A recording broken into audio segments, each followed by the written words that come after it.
Hello, and welcome to another edition of Monday Night Mashup. I'm Drennon. And I'm Tess Brockmeyer with your weekly news update. Last Tuesday, the first farmers market of the year came to Green Street.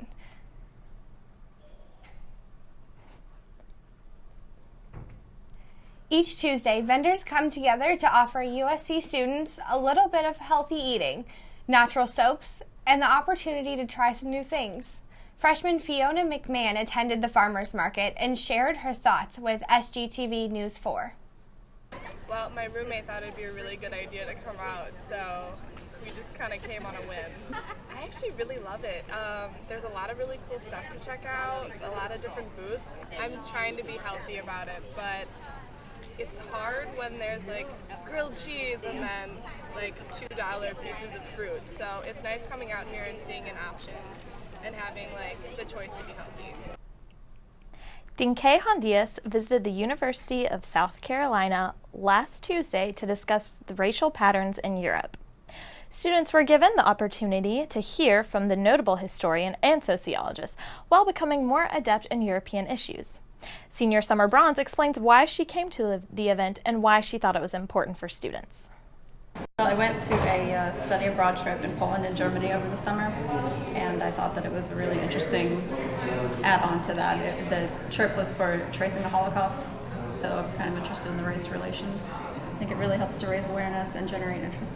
This past Wednesday, Carolina Productions held an event in which Bill Roseman, creative director of Marvel Comics, spoke to USC students. SGTV News 4 sat down with Roseman that night to discuss the recent controversial moves by Marvel, including letting Thor's hammer be held by a woman.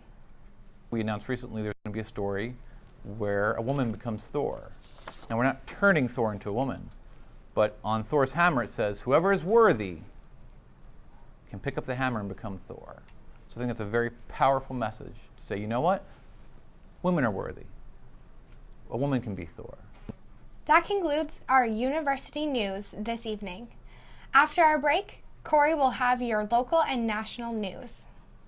See, we at Capital City Sports didn't think enough people on campus knew about us, so we decided to create an awesome commercial to tell people that we mean business. Well, how's that going for you? Well, all right, everybody, get into places right now. Nick, get off your phone. Blake, get off your phone. Stan, your hair is the wrong way, opposite direction. Flip it. Katie, why are you looking at me like that? And lights, please. Lights, lights. All right, and action. This is Capital City. Ah! All right, throw the ball. Oh, what the? All right, is the fan ready? Get that started. All right, and turn your heads right now. I love sports. What's my line? This is not how the commercial is supposed to go. No, that's not what I mean by a stand-up. You're right. Y'all must not know about me! I don't care! This looks terrible! it's going pretty good. Welcome back to M&M. This is your local and national news report. The trial of Hank Hawes, the man charged with the brutal 2011 killing of a popular USC professor, will begin on October 6th at the Richland County Courthouse. Hawes, age 40, has been held since 2011 without bond at the Richland County's Alvin Glenn Detention Center. The professor, Jennifer Lee Wilson, had been found stabbed to death in her one-story brick duplex in the 3700 block of Monroe Street in Shandon. Wilson's death was monumental in the epidemic of violence against women in South Carolina, as it was previously stereotyped that domestic violence only affects low-income communities. Wilson, a faculty member in children's literacy and teacher instruction, had raised more than $500,000 in grants for the university and worked with children and teachers in Tanzania, China, and Norway in just 6 years. If Hawes is convicted of murder, he could be sentenced to life in prison. Moving on to national news, the search is still on for the suspect in the shooting of a Pennsylvania state trooper, with investigators from New York and New Jersey joining the manhunt. 7-year veteran Corporal Byron Dixon was killed at 10:50 p.m. Friday in Blooming Grove, 35 miles east of Scranton. The suspected ambush of Dickinson and Trooper Alex Douglas occurred during a shift change. Douglas remains at Scranton's Geisinger Medical Center in stable condition. He became conscious today, and investigators hope to interview him soon. The police have received many tips and several are being followed up, but no formal charges have been filed on any persons of interest. PA Governor Tom Corporate ordered PA flags at half-staff state facilities. Corporate also vowed that authorities won't rest until an arrest is made. Customs and Border Protection remains scrutinized for their excessive force. Since 2004, Border Patrol agents and CBP officers have killed at least 46 people. Among these have been 15 Americans. Retired CBP Assistant Deputy James Wong confirmed that none of these 20 officers or agents who'd killed people from 2008 through 2011 have been disciplined or fired.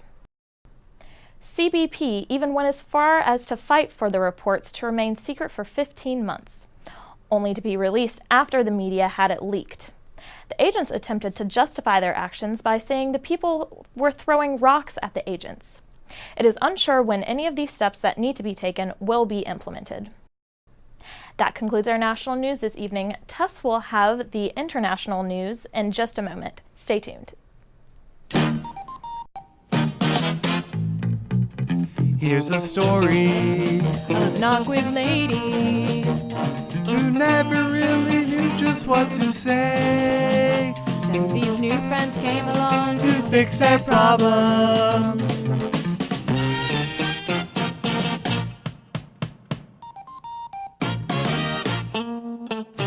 Hi, Teresa. Welcome back to Monday Night Mashup. This is your international news. With the vote for Scottish independence coming up, Queen Elizabeth II has made her first comments on the issue. She urged Scots to, quote, think carefully about the future, unquote. Her words, although neutral, are being interpreted as the Queen expressing concern in severing the 307-year ties Scotland has with England. The Queen is well known to have a deep affection for Scotland as she spends much of her free time there in the summer. Recent polls suggest the race is too close to call, with the percentages battling at 47 to 53. The, quote, Better Together campaign emphasizes the economic uncertainty Scotland would face as an independent country. The opposite sides emphasize the profitable future of oil-rich Scotland free from British control. In other news, North Korea has sentenced American Matthew Miller to 6 years of hard labor. Miller, 24, is charged with allegedly entering the country illegally and trying to spy on the country. Miller has since been held since early April when he entered the country as part of a New Jersey-based tour company. Miller waived his right to lawyers and any appeals will not be heard. CNN was told by Miller in an interview that he was, quote, prepared to violate the law of the Democratic People's Republic of Korea and that he had deliberately committed his crime, unquote. The U.S. State Department was urged North Korea to release Miller and 2 other U.S. citizens that are detained on other charges. This concludes our international news this evening. Andrea Esselman will have your weather after this. Stick around.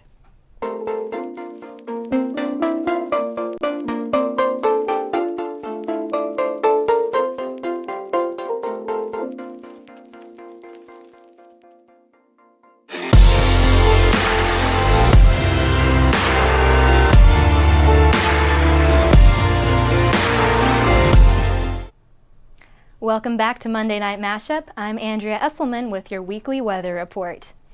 Today was a nice cloudy day with highs in the upper 70s. Tonight the cloud cover will stay and the temperatures will get down to about 70 degrees. Tomorrow the clouds will clear up and we'll have a high in the upper 80s and it'll be mostly sunny skies, so it'll be a very pretty day. The rest of the week, we have temperatures in the upper 70s and 80s, or lower 80s, and the weather will be clearing up by Friday or Saturday, so look for a beautiful weekend. Looking at the national weather now, temperatures today in the southeastern and in the western parts of the country were in the 80s and 90s, while the northern part of the United States had lower temperatures in the 60s and 70s. The Northeast will be experiencing some light rain tomorrow, once again with temperatures in the 60s and 70s. Moving over to the west, it will be mostly dry temperatures, or dry weather and high temperatures. However, in Arizona and in New Mexico, they will be getting some rain starting tomorrow as Hurricane Odile moves in. Speaking of hurricanes, it's about that time of the year again. Off the East Coast, we have Hurricane Edward kind of forming in the Atlantic. However, it's not moving towards us, it's moving away from us into the Atlantic Basin, so we don't have to worry about that. People aren't quite so lucky on the West Coast. Hurricane Odile hit land in Cabo San Lucas yesterday night. It will be continuing its land track up into the United States, but it will reach more of a tropical storm status late tomorrow. Moving over to the other side of the world, there is Typhoon Kalmegi. It will be hitting land in southern China and northern Vietnam starting tomorrow. It has already killed 10 people in the Philippines, so hopefully we will have better safety for those in China and Vietnam. Once again, expect some great weather coming up this weekend and be ready for some great sports all weekend long. Speaking of sports, Bri Briggs will be back with your sports update after this short break.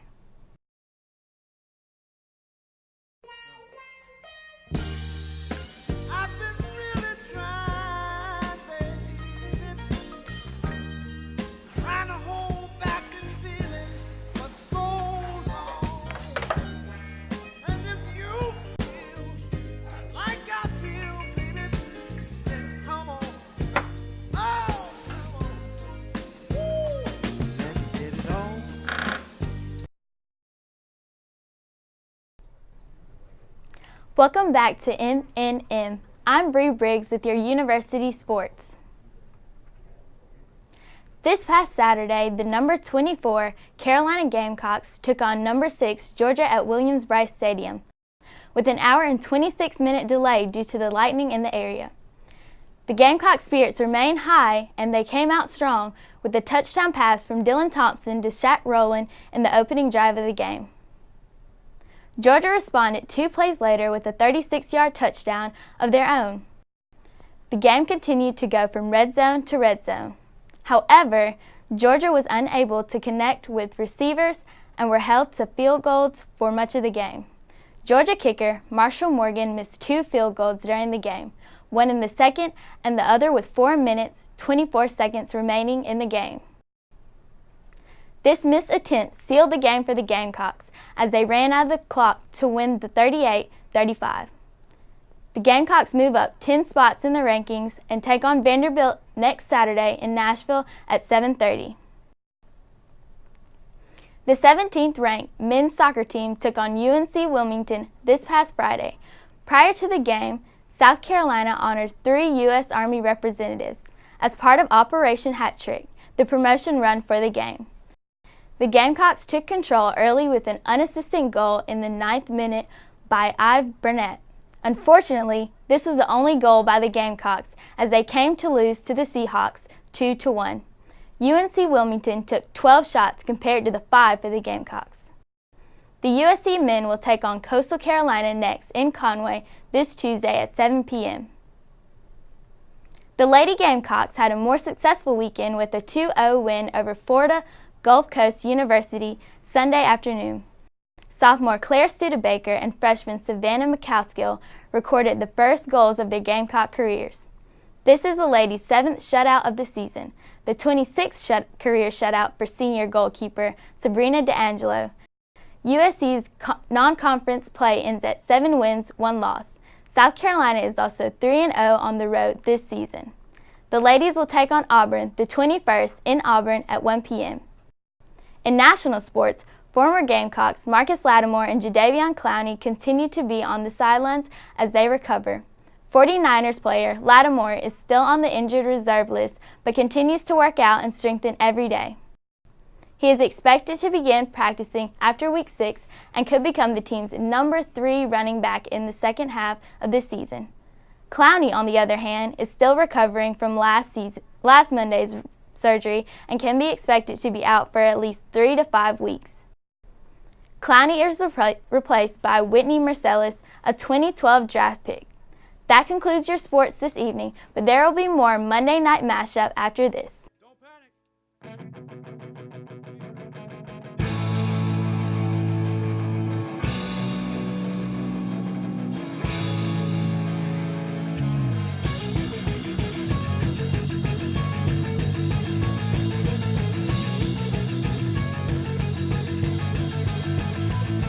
Push your bypass with the bag over your head. Push your bypass line away from the end.